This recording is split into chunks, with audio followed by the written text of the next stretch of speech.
my incredible divine Chris Star family, beautiful star travelers. We're going to just dive right in to our next week of the influence of the rays within our life. So, the first thing I just want to ask you is how was that lunar eclipse for you? How was the energy for you? Did you get to really harness a lot of the power of that gate 6 as well as the opposition of the gate 36 that the sun was in? There was so much movement and energy, and I really hope you did get to harness that as far as really diving into where are you really opening up into this next cycle of who you be and how you want to harness this really powerful energy that we are feeling through the spiral of the ascension. One thing I do want to say is this ascension cycle that's happening right now isn't so much about physical things changing or shifting in our reality around us, but this really is a powerful time of our own personal internal expansion, our own personal stepping into our spiritual adulthood and higher self. So let's dive into this report. The reason that I really love to do these and share these together with you is that we are learning how to really use our ancient sciences that we have always used within the past and really bringing them back into remembrance within our heart. The rays, as they project to us from the stars, from the planetary bodies, and from the different suns, which are stars, out in the different constellations, really have a direct influence into us primarily through our subtle bodies. So if you are working with, say, the perspective of the 12 tree grid of life or this 15-dimensional time matrix, that you know that there's multiple layers within your light body out to your crystalline body and so on. These are the subtle layers of different aspects of you. And many times we are so closed in this physical reality in the first harmonic universe where we exist that we aren't really aware of the influence of all of these subtleties. So as we start to get really familiar with the different projections of the archetypes, the rays, and the influences that are coming, we can begin to catch the most subtle energies within our field, be able to not just have them toss us around within this life, but how do we start to know what is happening, utilize our gnosis, our higher wisdoms, in order to capture those rays and to allow them to project through us the way we are choosing for them to manifest and how we want to create within this reality. So let's go ahead and look at what is going to be the energy for this next week. So we're in the true sky Pisces, and we're into about the second week of it now. We're going to look at the week of March 15th to March 21st. This is going to be really important because this is going to be our spring equinox time. So one of the key things that's happening right now, and it's really happening at the time that I'm recording this, is that Mercury has just gone into retrograde. So now we have Mercury and Venus in retrograde. And if you look at them over here in the human design chart, you're going to see they're both in the gate 17.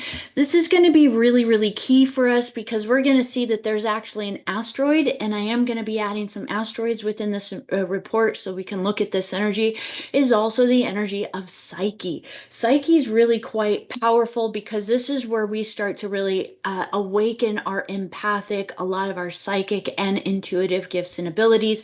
This is connected right now with the Venus, with the Mercury, the gate 17 that we've talked a bit about in our last report. This is really helping us to hone in the highest powers of our thought, our mind, and how powerful our mind is for manifesting the absolute reality.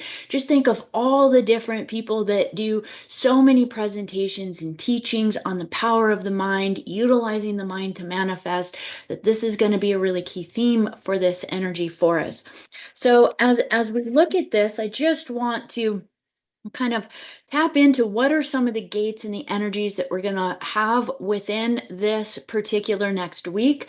So this is the actual spring equinox gates for us to look at here. And I've added on the side just for fun. You can come back and reference this page, even the gates that all of the different asteroids are in at this time, if you want to work with other ones than the ones that we're going to be talking about today.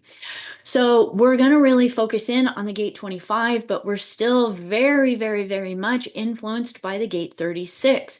The gate 36 still connected to the north node. We are currently at this time and for most of the week still going to be in the energy of the gate 36 before we move into the gate 25. Not only that, but we do have another really powerful energy that is working with the gate 36, and it's the Saturn. So Sun and Saturn were conjunct. They had a conjunct energy for the eclipse. We're still feeling that vibration and energy. This is helping us to shatter old beliefs and thought forms. So this is really, really important and quite a potent energy for us to play with. But just taking in kind of in um, a really kind of sacred geometry kind of way, this human design rave, you can see that we are all being influenced with a manifesting generator energy within us. Can be very reactive and very impulsive because it's coming from the gate 36, which is where our sun is right now. It's where the north node is, and it's also where Saturn is. So this can be a very impulsive energy if it's still held in a lot of shadow. So this week, we're really being asked to look at what's reactively coming up. Are you going through a lot of emotional waves right now? Are you feeling in a lot of turmoil? Are you feeling at peace? This is really, you want to look at your own internal landscape and just start to feel, where are you at? Are you in a place that's kind of maybe bouncing back and forth between these energies? Because the gate 36 says that there is nowhere better to be because you are always right where you are. So there is no great mecca to get to. There is no wonderland to make your way to. There is no perfect place in your life to be that you have to go anywhere to achieve. That all that you seek is really within the calm or the center place within yourself. And one of the things that keeps coming up for us that we're working with the guides and with the guardians right now is really finding that still point and the soundless sound within, really being able to meditate within our heart space to that place that really resonates in a beautiful way, that beautiful that beautiful thought form, if you will, that is the sound of one hand clapping. That idea or that concept that we listen within our heart to the soundless sound, and that when we start to find it, we recognize that's actually our original sound from the source of all creation. That you can start to find your heart song that comes from your core star that you are in the middle of chaos, in the middle of turmoil, in the middle of still all the miasma or the karmas or the chaos that might still be within your womb chakra. That if you start to focus in on you, that spark, that place that connects you to the crystal river spiral within, that is always there. As long as we are alive in a human body, we absolutely have that connection to our crystal river spiral. That in some of the esoteric teachings and things, they would have called it the silver cord to the ultimate source of all that is. But that no matter what, even as disconnected as we might feel or lost from it as we might feel, it's there.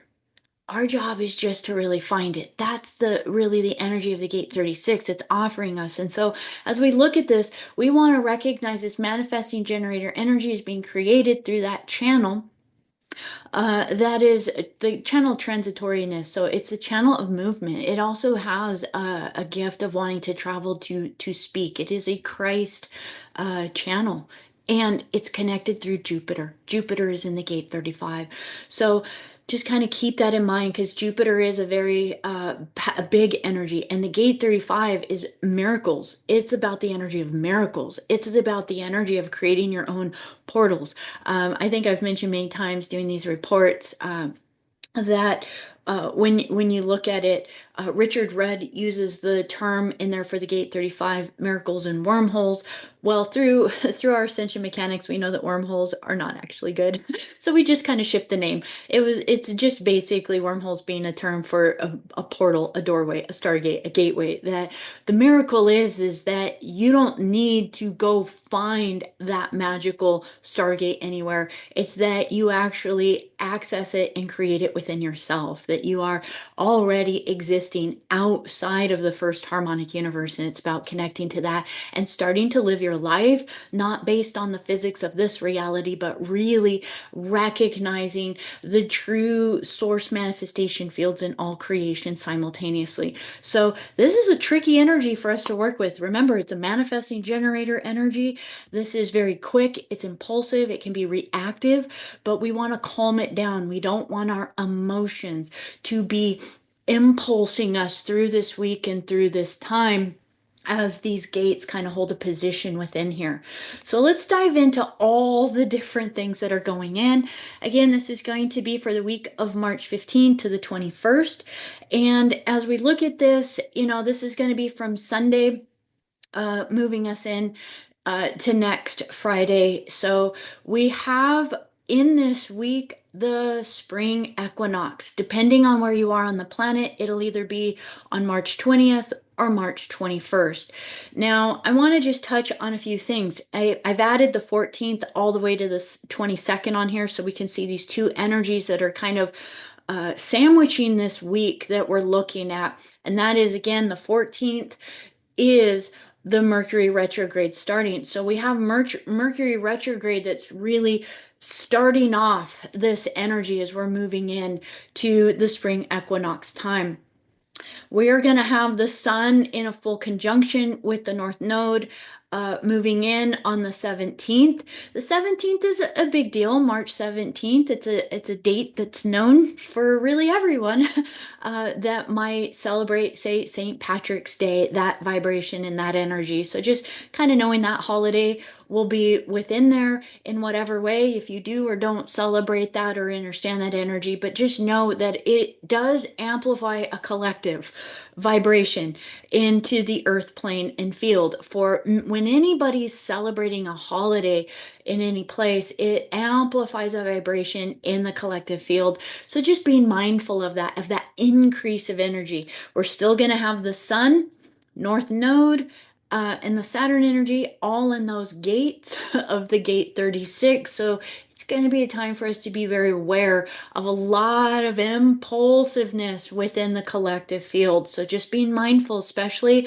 all of my projectors out there, all of the reflectors out there, that those and all of you, the divine indigos and crystalline beings, you're very empathic. So you're so sensitive to the collective consciousness fields. Just be mindful of that as we're moving into the spring equinox. So as it's moving, the Neptune's going to come into the conjunction with it on the 19th. So right before the spring equinox, just start to feel the energy of Neptune. So you can take a look right here at the bottom and you can see this huge collective of planetary energy. I'm just going to move the mouse here so you can see Saturn, North Node, Neptune, Venus, Mercury, and then we have Psyche over here, all basically holding vibrations and energies in the gate 17, the gate 36, and then we're going to start to see the energies of the gate 25 starting to come into play. Now, think of this. This is all Piscean energy. We also have at the same time, we got Chiron. It's a gray here, so it's a little harder to see. And right in a conjunction with it is Eris. These are both in the gate 42. The sun's going to be moving into this a little later in our Pisces time. And this is really powerful because it's the gate of dying. It's the gate of ending of cycles. It's the gate of completion. And as we look at this, let's play with some of the energies leading up to the spring equinox time. So remember, we're looking at this so that we can see the array of the projections of energy that is coming into our template from all of these different archetypes. and that we want to be aware of what's being projected into our field so that we're not just getting tossed around by it, but we can become very conscious manifestors of this template in this field. With the spring equinox, we can think of this as a very special time of really the emergence energy, the timelines when we are starting to see solar energy starting to come more into awakening back out of winter and into the energy of spring, the rebirth energy, the vibrations of really starting to receive the solar codes. And this is going to also coincide to something we talked about a little bit in our last star report, which is that there's an individual, and I have it here on this little square on the side, that March 21st. So I do believe, because I'm not sure actually where they are on the planet, but I would guess maybe either East Coast time zone, maybe India time zones. But there's an individual, Bibu Dev Misra, that created a book called The End of the Kali Yuga and the Impending Planetary Transformation. So this in there, he has proposed the end of the Yuga cycle of Kali that is actually happening in 2025, right here at the spring equinox time. So this is really profound for us. And I will probably do another video in order to go into more depth of what does it mean moving in from the Kali Yuga to the Dwapara Yuga. The Dwapara Yuga is a time of larger transmissions, a less connection on a physical level, more of being able to have an influence on others, on the world, through technologies. So just think of this as being able to actually make a huge influence for good or for bad with the push of a button. Whether that push of a button is on a chat on the internet, some sort of group, some sort of way that you are corresponding to others, maybe all over the world, and that what you type through those keys on your keyboard might be making more impact on others than you really realize. All the way to the extreme of at the push of a button that we have technologies now, again in our reality, that are so profound that they can really take many lives with the push of one button. Drones, think of all these things that people aren't even in these devices anymore, and they can create a lot of havoc or harm upon the world. So again, this is for good or for bad. At the push of a button, we can also awaken hearts, bring great things into creation, give transmissions of connecting our crystal seeds with each other so that we start to create larger crystal communities upon the planet. And we don't even need to be in the same location to do that yet. On the quantum level, the collective field feels this. So this is just some thoughts for you to think about. How do you want to work with this energy as we're coming into amplifying the solar codes and energies that starting on the 22nd, so at the end of this, and this is what we'll talk about for our next week, is going to be March 22nd, which is the Venus star point shifting into a new point on the planet. And it will be in the gate 25, which is amazing. So let's look at some of these planets on here very quickly, knowing that the two primary gates, again, that we're talking about are 36 and 25. So these would be great to look up maybe in the Jinkies book for you to contemplate, meditate. How do you want to work with these energies of transformation? Now, within here, again, we have this conglomeration of energies of Saturn, North Node, Neptune, Venus, Mercury, but also Psyche. So let's just touch into Psyche as we really get to understand this particular asteroid point. Psyche is really an energy of the soul's journey. It represents our deep inner awakening through the trials of love. It wants to pair with the energy of the asteroid of Eros. It's about love, self-worth, transformation. It is, how are we going to observe the wounds that we've maybe ever had in our relationships? It's that place that has that divine longing for love, for connection, for sharing our life in that divine union with others. But we want to recognize love doesn't always have to be a romantic relationship. That when we start to move into heart-spaced energy, we can start to feel fulfillment of love within our life through all relationships and connections that we have. So this is going to be a powerful energy. Psyche is in the gate 17 again with the energy of Mercury and Venus. So as these are in retrograde energies, think of Psyche adding an extra ray within there. It's about sensitivity, intuition. It's about evolving through the wounds of your heart from the past, and how to utilize those wounds in order to become so much more of an empath and truly that divine connection with others, but on a divine way, not on a unhealthy relationship way, but in healthy relationship unions with others, that shareable wave of the heart. Now, if we think about this Venus and Mercury in retrograde asking you to go inward, these are inward. These are where we go inward again and to reflect within ourselves. Are we utilizing our thoughts in the right way? Are our values, the Venus energy in retrograde, are our values aligned to how we really want our future to be? And if our thoughts, our values, and the wounds of our heart are not projecting out into our template what we want our future to be, this is the time for us to really go inward into saying, hey, okay, whatever I'm holding within that's out of alignment with what I want to dream into my reality, I take responsibility for it. I will shift it. I will change it. I will clear it. So this is a potential within there. We have Ceres energy over here in Aquarius that's kind of just ahead of that within there. And Ceres is about nurturing. It is about the nurturing. It's nurturing on a physical level. It's nurturing on a societal level. And with it in the energy, and I'm actually going to share a little bit of this book, Asteroid Goddesses.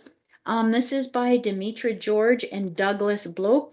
And let's go ahead and look at Ceres in Aquarius. I thought I would just pull this in order to see this energy, because Ceres again is about how are we nurturing ourselves. It's really a great mother asteroid.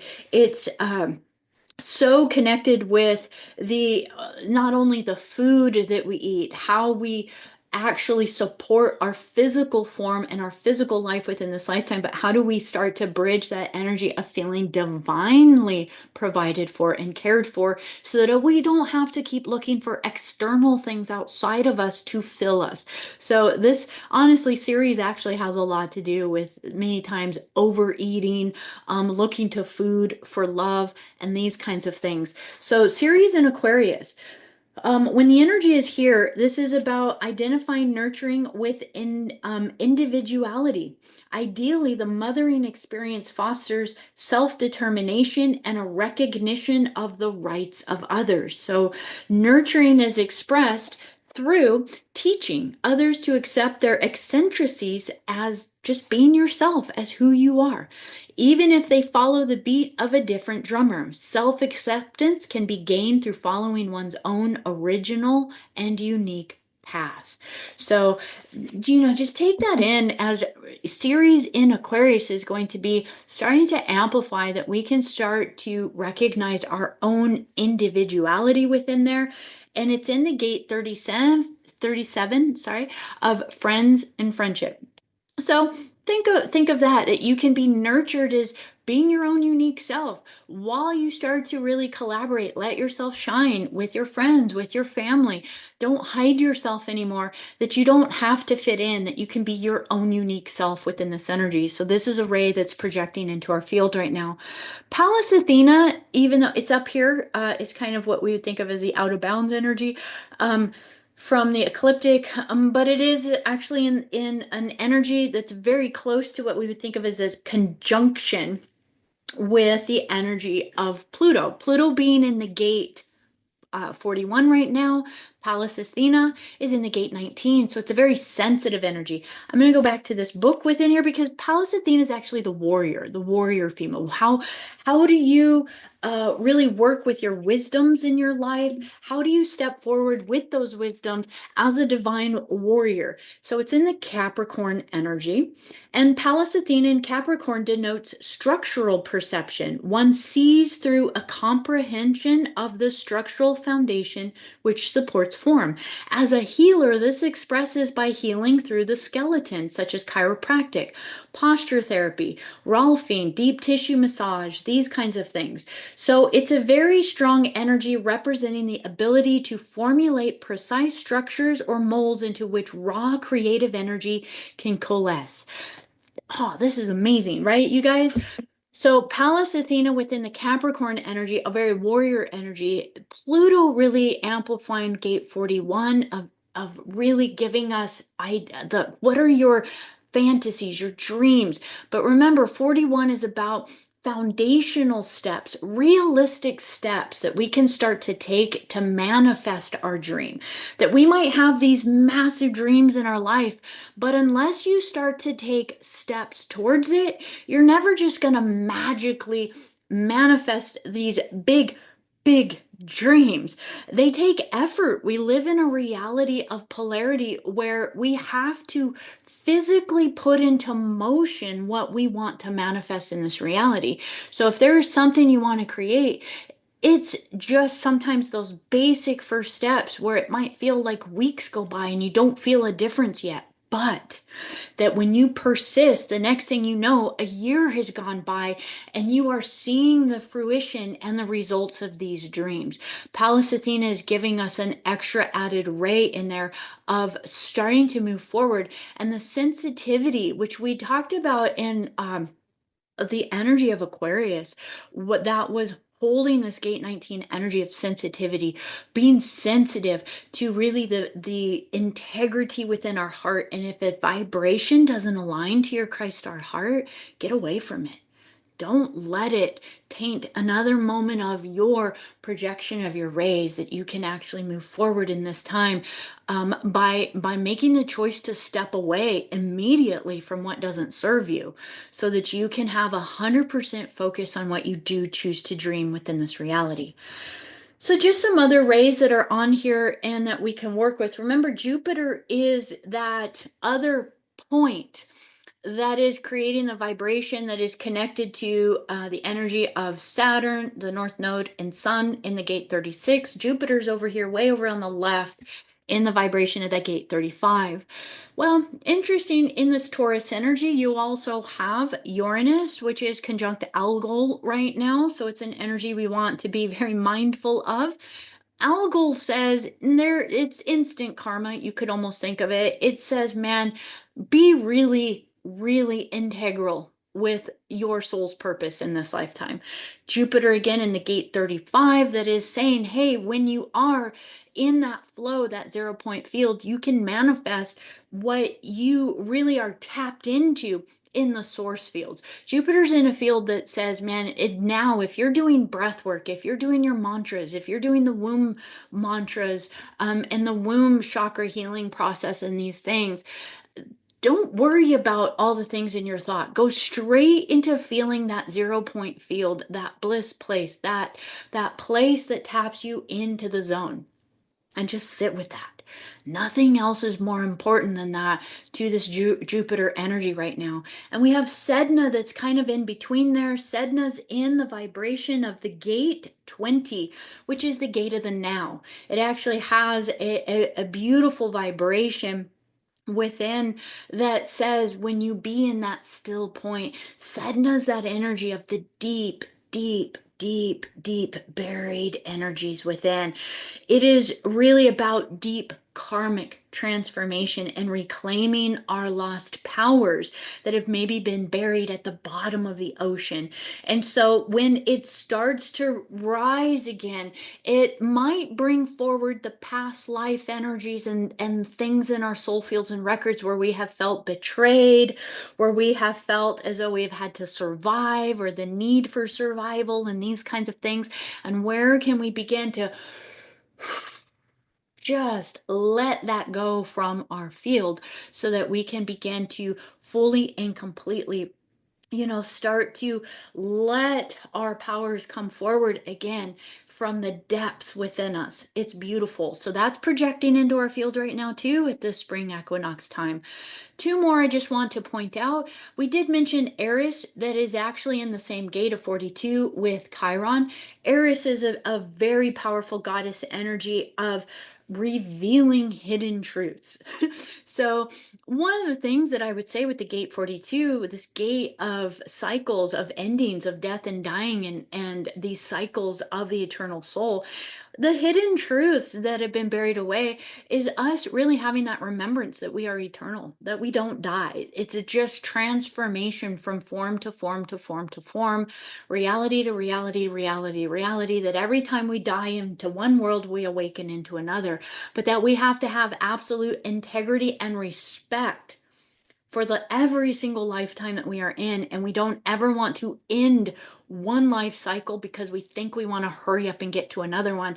That will cause so much problems for us within the eternal fields, and how our eternal flame can project into any other realities. It is the least beneficial way to actually get into another reality, that we have to find peace right where we are, because who you are is who you will be no matter where you go. And if you're not happy with who you are here, now is the best time, and here is the best place to work with that energy until you can really truly get to omni love, unconditional love within yourself, and an absolute sense of peace here and now, no matter what the outward reality is.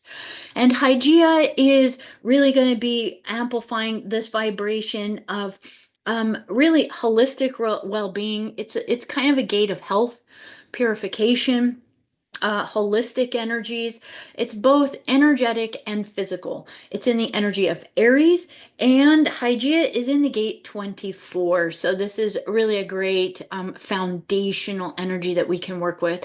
So just know that this is projecting in as a power energy, Aries as a fire, as an important initiator energy of cleaning up our life, cleaning out the closets, cleaning up anything, doing the holistic on every level of our life of what we can shift and change. So just think of all of these different projections into you as you are moving through the energy of this next week, moving into the spring equinox. How do you want to work within this energy? So I'm just having these as a reflection. Again, the gate 36 is about us really having absolute compassion, and the gate 25 is about us really having acceptance and really expanding into universal love. And it is in the vibration of the identity center, the G center, or where the magnetic monopole sits. So this is a very directing energy from the soul, is what we're moving into. So what I wanted to do is actually share with you, kind of on a another level, is that I've pulled some Kali Oracle cards for this time. And the first card that came through is Kali Kapali. Kali, oops, let me get it in the right way. Kali Kapali, Kali Kapali. This is gate or card number 8 within the Alana Fairchild Kali Oracle Guidebook. And one thing I thought that was so beautiful in here is this energy is, and let me actually do this in order for us to really look at this. So she's wearing an entire mala of skulls, and it says that within this energy, that it's about us really having devotion at this time, that the devotion in here, that when we look at the energy of Kali, she really represents all of the divine aspects and representations or emanations of nature in all her many forms. And that when we start to look at this, the skulls many times represent that which we are transforming, that which we are dying to or letting go. That this isn't about a physical energy, but what are we transmuting and transforming really within, say, our womb chakra or on a soul level. So it is about trust in the effectiveness of your devotion, your prayers, your manifestations, all of these different things. And that when you do, and when you really connect into the collective of the source fields, that you can trust in these energies absolutely. It says that no matter how dire things may seem, you shall transform a negative experience into a positive one that honors your soul. Kapali is the wearer of skulls, and it is a version of the prayer or the mala beads. And that as we start to work with it, she says that it is an encouragement to speak to her from your heart. So when we say connecting to Kali, this is the divine template fields of the womb of creation of which we exist in. So as you connect into these worlds and in these fields, that it is about you starting to connect, whether you're activating the elementals through the mantras right now, that in any way that you're connecting into the source fields, that you begin to hook into it, have a relationship with it, connect to it within your heart, and to trust that these things are happening. This is an energy, it says, it comes through when you are ready to know the truth. It says when you need to know a truth, she will make sure that you find it. And that in this, the truth many times is something that maybe we have hid away from for a very long time because we haven't wanted to see the truth. You can see this in a lot of relationship dynamics. It's like, once you break away from an unhealthy relationship dynamic, you can go like, man, it was always there. I can't believe how much I tried to ignore it or pretend that it wasn't there because I was too afraid for the change. I didn't really want to let that go. So within that, we can start to say, yeah, sometimes the truth hurts. Sometimes the truth is what we need to see, like ripping off a band-aid in order for us to really just allow ourselves to have that next layer of healing, that we sometimes need to reveal the wound in order for us to recognize it so that we can begin to give it maybe that Hygeia energy of that asteroid, of that nurturing on every level for it to have healing. The next one that came through was 35, Kalika Tantrika. This is the wild mother goddess that overcomes duality. That within this energy, it is about healing and creativity. So this is a beautiful energy that was coming through for this week for us to embrace.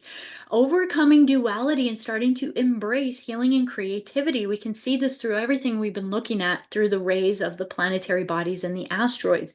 She overcomes all karmas and realigns pathways when we have veered off course and reverses the momentum of negative uses of free will and detaches draining energy cords, restoring us to full vitality. This is about bringing positive improvement to all aspects of our life, especially your spiritual life. So it really says that this energy brings a disruptive energy to negative power structures that have been held within our space. So think about how we're talking about Saturn letting go through the gate 36. This is it. This would be, the energy of gate 36 shattering that Saturn energy. And it says that it's about having a deep respect for intuitive knowing and action, so that as we take these actions, we can get the deep instinctual insights into how we can begin to flow in a much more positive way with the divine creation source of all that is. The final energy was the energy of Durga Kalika, and this is why I had that image that I had earlier of Durga. And Durga is powerful. Durga is amazing. This is the energy of transforming tragedy into triumph, you guys. Spring equinox energy, we're rebirthing in. The gate 36 might have made us feel a lot of the tragedy or the things that we do need to restructure within our life, but this is the transforming of tragedy into triumph. She is our spiritual sun, our light, and our ever radiant reminder that from darkest night a new dawn shall always arise. Dare to trust more in your faith than your fear. I'm going to read that one more time. Dare to trust more in your faith than your fear. This card comes through when there is a battlefield, and it says the battlefield that triggers Kali's emergence is the setting of the ancient war and the settling. So the energy that triggers this kind of Kali energy into our life, that brings transformation, that begins to fully and completely transform the tragedy into triumph, is when there is a battle between the light and the dark. And it says this war takes place in our world daily, often enough in our own mind. So think of this as a really powerful card for us for all that retrograde energy in Mercury, Venus, and even that energy that's Psyche is being in that gate 17 too. So the battle of the thoughts sometimes of light and dark in our thoughts, our mind, all of those different things. How can we begin to transform these energies? So I wanted to end today with one last thing. as we look at this, powerful Durga energy and all that transformation, how do you want to take all of this into your life? And I wanted to end with something that is super powerful and beautiful. This is something that we work with regularly within the Flame Holders group. If you resonate with the things that I share, the conversations that we have, I really invite you to check out the Flame Holders group. If you're interested in diving into this as a daily spiritual practice to uphold your thoughts at the highest levels and virtues, that we really do emanate at the core this very thing right here that's on the screen, which is being the sacred sun. So this is coming from one of the books from Ashiana Dean. I believe this one was taken from Dance for Life. And this is the Ishura Eru Umeta. Ishura Eru Umeta. Ishura Eru Umeta. This is really the I am the sacred sun devotion or prayer, if you will. This is an image taken from some of Ashiana's images. This is probably one of my favorite. I love to just dive into this image. There's so much depth to it as it really shows the different layers of your subtle bodies, of your connection to the ultimate source. So I'm just going to end our transmission for this week with an invitation if you want to utilize this, remembering that even this Kali energy with the Durga energy is about awakening the sun within us. So I am just going to read this through first within the Anuhazi language, and then I will do the English translation, that it may speak to your heart in some way. I shura aru trivectus, deamir, ashalumta inue, oram ata ade nita, urshu itate kia. Or eta isa izu e inot. Azura he eta isa amorea. Hea ete I urae. Ishura eru eta tre e ja enta a tun. Ta ja enta a tun. Sacred inner sun of the divine Trinity reflected outward through me, still point of eternal peace, eternally, perpetually renewed.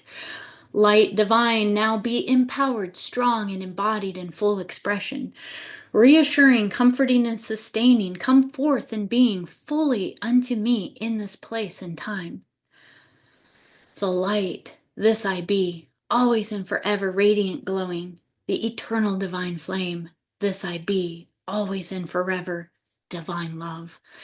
Eternally and I are unified as one. Eternity and I are unified as one. Sacred inner sun, this I be, spoken as it is stated, I as this expression now. Teishin Tadoi, Teishin Tadoi, Teishin Tadoi. With so much divine love, may this bring you some introspection and some thoughts as to the rays that are projecting in for this next week. I do hope that you find this helpful in some way, and with so much love, may we all be the sacred sun as we move into this next sacred week, working with all of these rays, welcoming our spring equinox. Thank you guys so much.